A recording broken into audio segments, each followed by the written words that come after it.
Tais cloth is a form of traditional weaving created by the women of East Timor, an essential part of the nation's cultural heritage. Tais weavings are used for ceremonial adornment, home decor, and personal apparel. The Catholic Church of East Timor has also adopted the use of Tais during its ceremonies. Because of the Indonesian occupation of East Timor, detailed study of the history and importance of the Tais began only after 2000.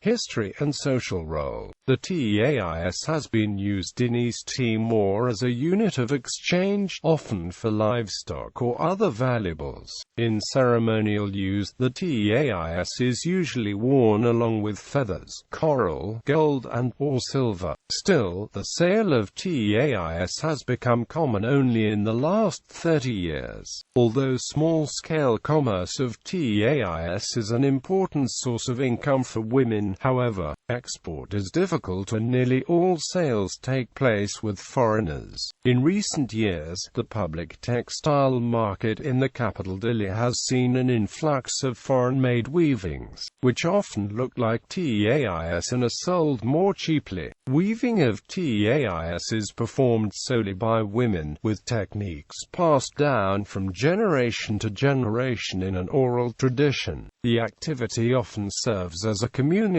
gathering as much as a chore of productivity, and served as a rare form of self-expression in the restrictive environment of the 25-year Indonesian occupation. Tio Veronica Pereira created a black Tais with the names of the 271 victims woven in red into it, to commemorate the victims of the 1991 Santa Cruz massacre. The influence of textiles on the lives of women is reflected in the East Timorese expression, bringing a thread and bobbin, in reference to a newborn child. During the occupation, Indonesian soldiers were a considerable market for Tais weavers. In the 1970s, Tais for the first time began to feature inscriptions, usually written in Indonesian. In the era of independence, Tais artisans have begun specializing in customized weavings, as well as Tais-like products such as handbags and scarves. Since 1999, workers in NGOs and the UN bought Tais to take home as gifts and mementos, and new messages found the way into the Tais in English and Portuguese as well as Tetun, a quite remarkable fact, given that most of the weavers are found in rural areas where they have not had the opportunity to learn how to read or write. Many people wishing to assist East Timorese women develop income streams have imported Tais for sale in assisted weavers and sewing groups to produce items such as purses, bags,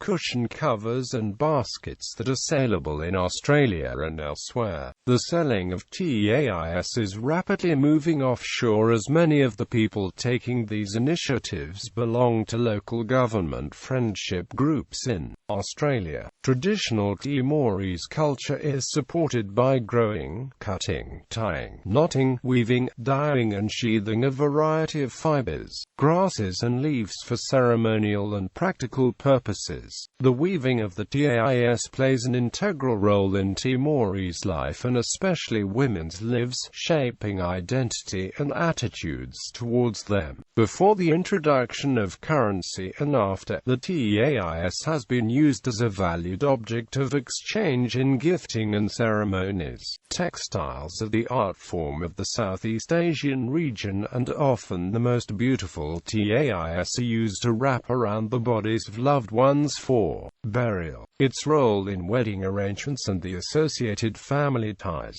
is attributed by some writers with contributing to the maintenance and strength of Timorese identity despite hundreds of years of colonial occupation. A forum was recently held in Melbourne to stimulate and expand the debate and dialogue about the impact of commodifying the Tais, because it is a craft grounded in culture and sacred life. Designs. The imagery and patterns of Tais vary greatly from region to region, but they often include messages of locale and significant events. Imagery often includes animals such as the crocodile, upon which the creation legend of the island is based. Geometric patterns known as kaif are also employed in most Tais. Styles of Tais worn on the body are differentiated by gender. Men traditionally wear the Tais mane, a single large wrap around the waist usually finished with tassels. Women wear the Tais fato, a form of strapless dress woven in the shape of a tube. A third type, known as the selendang, a slender cloth worn around the neck, has become popular in recent years. Production. Using mostly cotton threads, the cloth is created during the island's dry season almost entirely by hand. The use of cotton is a legacy of the Portuguese colonial era, when Timor was an important port for the trade in the material. Synthetic fibers like rayon, acrylic and polyester are becoming more common as they are imported more cheaply into East Timor. A single Tais can take anywhere from several days to a year, depending on the complexity of design and variety of colors used. Dyes are used to create bright colors in the Tais.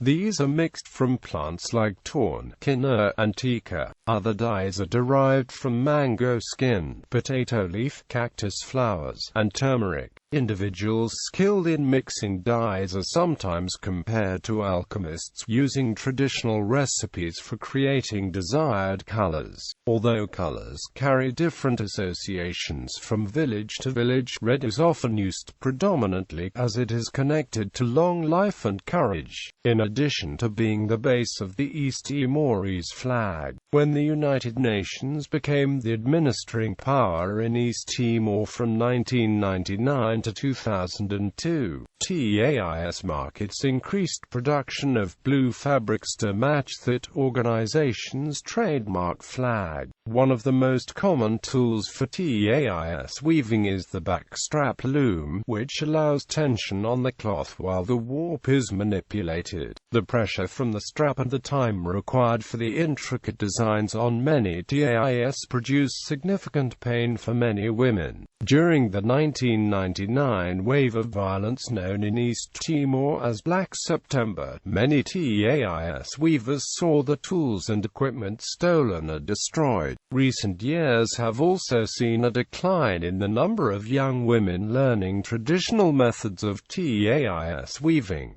Regional variations, designs, colors, and styles of Tais production vary greatly in each of East Timor's 13 districts. In the enclave of Ambino, Portuguese influence is most apparent, with floral and religious imagery predominating alongside subdued shades of black, orange, and yellow. In the capital city Dili, by contrast, bright colors and solid panels reflect the focus on Tais commerce. In the district of Ermira, black and white designs are most common, reflecting the royalty of the traditional leaders, who often lived in the area. The village of Manifafi produces Tais with certain common animal themes, specifically the lizard and pig. Bibliography. Pride, Natali. Weaving the Country Together, Identities and Traditions in East Timor.